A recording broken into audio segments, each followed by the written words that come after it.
Welcome to the Empowering Story Podcast. This is a space where healing is allowed to take its own shape. Nothing here is rushed. Nothing is measured. We listen to what's already present and to what might be ready to move in its own time. In the time it takes to watch this short video, at least 5 more people will have been sexually abused. The global numbers equate to roughly 1 new victim every single minute. Yet despite widespread public campaigns, that staggering rate isn't dropping. The reason lies in a massive statistical blind spot. An estimated 60 to 70% of these cases are never reported to anyone. I was one of those unreported statistics. Abused by a family member starting at age 7, I kept the secret for decades. My experience reveals exactly how abusers manipulate children into silence through a calculated mix of bribes, threats, and implanted shame. The initial violation inflicts the wound, but the suffocating vacuum of secrecy prevents it from ever healing. It traps the survivor in a state of fear long after the physical abuse has stopped. To function in daily life, survivors often resort to a coping mechanism I call living in shadow boxes. They compartmentalize the trauma, locking the memories away so they can maintain a facade of normalcy at school, at work, and with their families. The mind fractures to contain the pain. The walls of these shadow boxes are built from toxic beliefs, intense internalized shame, a fatalistic view that they are destined to suffer, and a heavy, misplaced sense of guilt.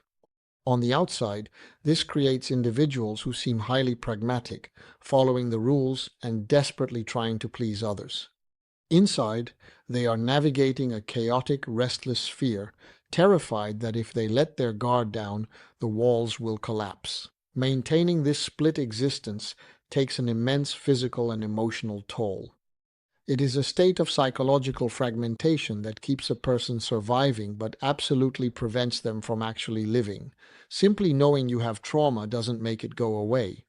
Escaping the shadow boxes requires deliberate physical action to shatter the secrecy. The first step is acceptance.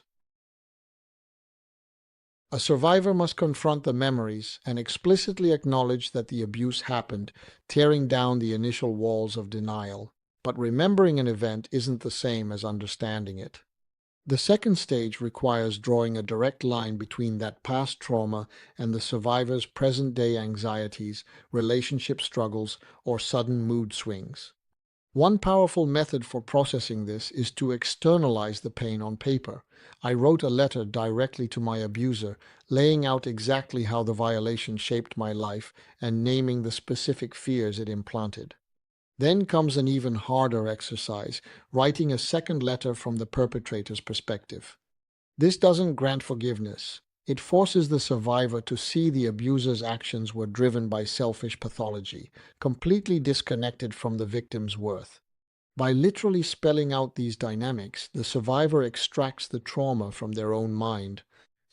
The visceral, internal ache is transformed into manageable ink on a page. This brings the survivor to the third stage, refusing to remain a victim. This happens when a person can finally speak about what happened to them without being emotionally hijacked by the memory every single time. There is a hidden trap here. Sharing the story can draw intense sympathy and attention. If a survivor isn't careful, they might subconsciously cling to their trauma as a defining personality trait. Breaking the cage means stepping back and viewing the past with objective distance.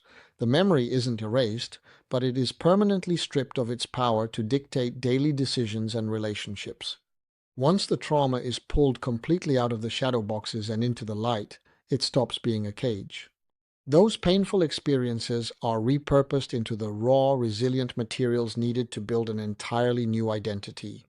Neutralizing the pain is a massive achievement, but it isn't the final destination. The fifth and ultimate stage is to thrive. This means moving past baseline survival and actively aligning your daily life with genuine passion and purpose. This diagram illustrates a framework I developed called the 5 life energies. It maps out how different aspects of a person's life must flow together as a single, holistic system. Severe trauma creates massive blockages here, in the green physical energy and the blue mental energy quadrants. The survivor loses comfort in their own lottie and sacrifices their inner peace to constant anxiety. But by taking deliberate action, flow is restored. The red creative energy of passion and the purple manifestation energy of taking action begin to work together, realigning the survivor with the yellow center.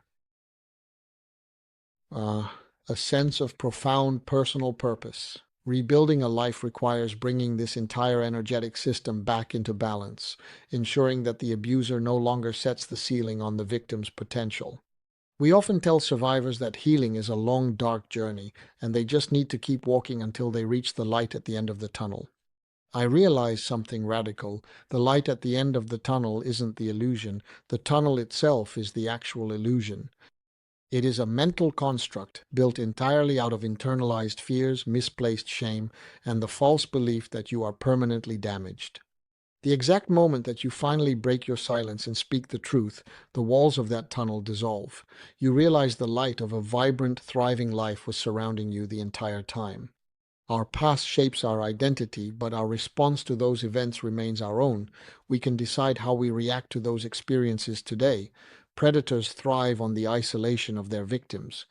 By bringing the abuse into the light, we strip away the secrecy they need to target the next person.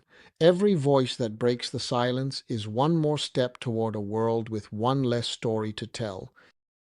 Thank you for listening to the Empowering Story podcast. This space will be here when you return. I am Sean Dorff, and I want to thank you for being here.